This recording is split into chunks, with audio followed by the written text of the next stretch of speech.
नमस्कार मु प्रभासिनी सेनापति आसतु शुणा मोर आजिर कविता सिंदूर। सिंदूर नुहे नाली रंग टिके नुहे खाली प्रसाधन सधवा नारीर श्रेष्ठ आभूषण अटे तार स्वाभिमान। से रंग लगिले सीमंतरे थरे सबु रंग फिका लगे सुना अलंकार हीरा मोती हार सबु तुच्छ तार आगे। बिंदुए सिंदूर गति जीवनर एमिति बदली दिए मार सराग बापघर सुख सबु भूली होई जाए।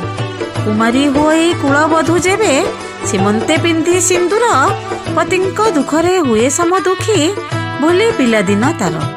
सार्थक होई नारीर जीवन जन्म तार हुए धन्य टोपाए सिंदूर करई सुंदर नारीर सारा जीवन।